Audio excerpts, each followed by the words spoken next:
आज हम आप लोगों के लिए लेके आए हैं एक परिवार की कहानी जिसका टाइटल है माँ तुम ऐसी होती हो।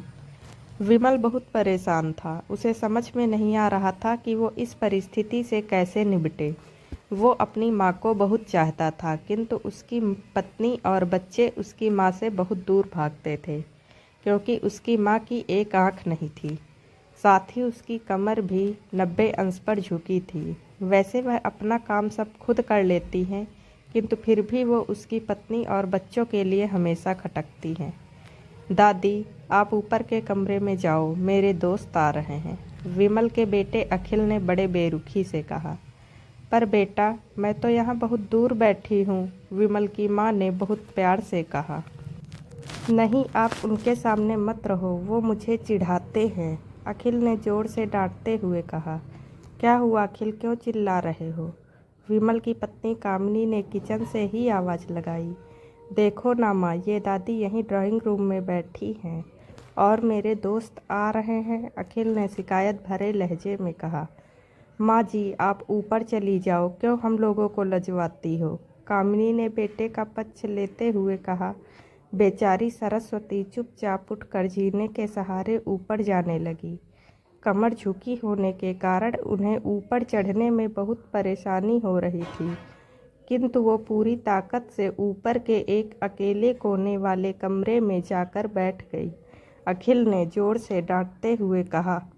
विमल बाजू के कमरे से सब सुन रहा था। उसे कष्ट हो रहा था कि उसकी माँ को अपमानित होना पड़ रहा है, किंतु वो असहाय था। अगर वो कुछ कहता है तो पत्नी और बच्चे उसका विरोध करने लगते हैं। दूसरे उनके तर्क भी सही लगते हैं। चूँकि वो एक प्रशासनिक अधिकारी था, उसका सामाजिक स्तर बहुत ऊंचा था। उसकी ससुराल भी एक उच्च घराने में थी, अतः वह चुपचाप इस तरह हर दिन अपनी माँ को अपमानित होते देखते रहता था। रात को विमल की पत्नी ने कहा, देखो जी, अब कुछ करो, कल कलेक्टर साहब की पत्नी आई थी। माँ जी अपनी देसी धुनधारा में उनसे मिली। मुझे बहुत शर्म आ रही थी, बताते हुए कि ये मेरी सास हैं।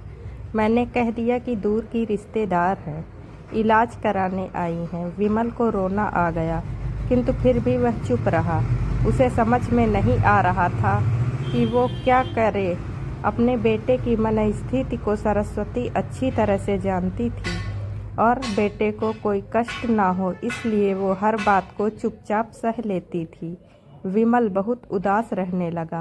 एक तरफ परिवार और सामाजिक स्तर पर जीने की प्रतिबद्धता थी, तो दूसरी ओर माँ।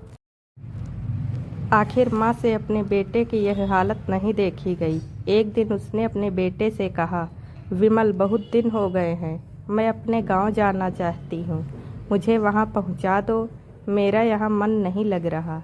किंतु माँ, वहाँ तो कोई नहीं है, तुम्हारी देखभाल कौन करेगा? विमल ने आश्चर्य से पूछा।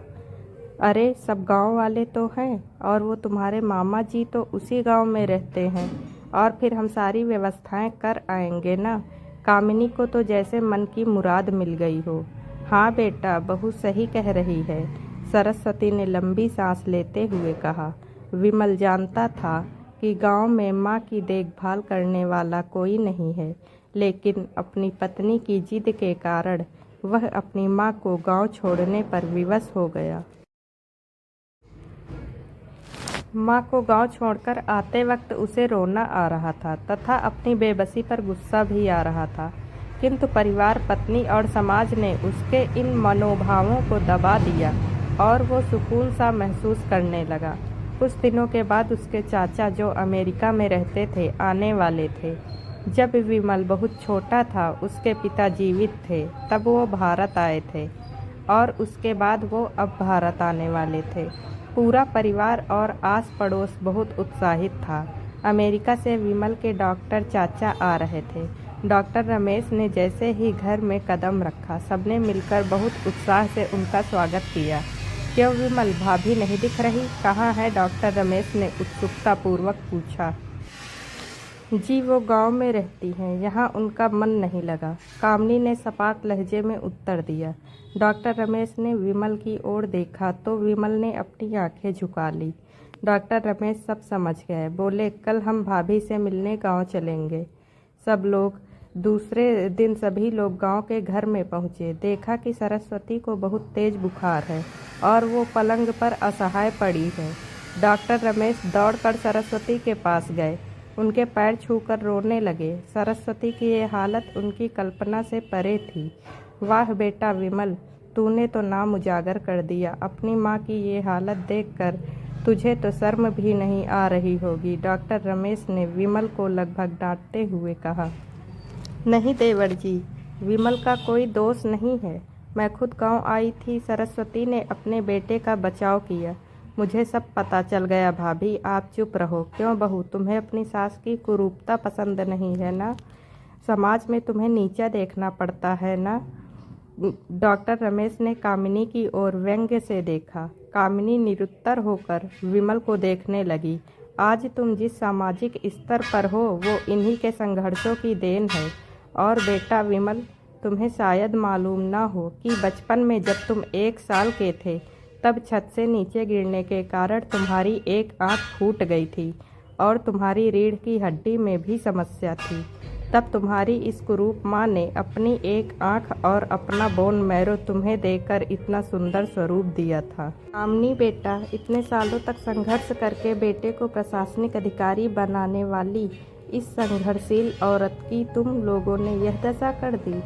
तुम्हें ईश्वर कभी माफ़ नहीं करेगा। डॉक्टर रमेश की आंखों से अश्रु जलधारा बह रही थी। अब भाभी आप मेरे साथ अमेरिका जाएंगी, यहाँ इन स्वार्थी लोगों के बीच नहीं रहेंगी। डॉक्टर रमेश ने सरस्वती से कहा। विमल को तो काटो तो खून नहीं था। डॉक्टर रमेश जो उसके चाचा थे, उन्होंने जो राज बताया उसके बाद तो विमल को यही लग रहा था कि उससे ज़्यादा पापी इंसान इस दुनिया में कोई और है ही नहीं। वह दौड़ता गया और माँ सरस्वती के कदमों में लिपट गया।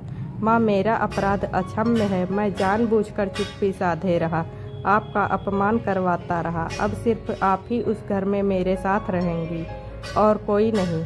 विमल ने आग्नेय दृष्टि से अपनी पत्नी और बच्चों को देखा। कामिनी को भी बहुत पश्चाताप हो रहा था, किंतु उसकी हिम्मत नहीं हो रही थी कि वो सरस्वती से आंख मिलाए। सरस्वती ने कामिनी की मन स्थिति को समझकर उसको पुचकारते हुए अपने पास बुलाया और विमल को डांटते हुए कहा, खबरदार, जो मेरी बहू को मुझसे अलग करने की कोशिश की तो तुझे ही घर से बाहर निकाल दूंगी। कामिनी और बच्चों ने सरस्वती के पैर पड़ते हुए अपने व्यवहार पर माफ़ी मांगी और माँ के हृदय ने सबको माफ़ कर दिया। धन्यवाद। अगर आप सभी को हमारी कहानी अच्छी लगी हो तो आप सब हमारे चैनल को लाइक, शेयर और सब्सक्राइब कर सकते हैं।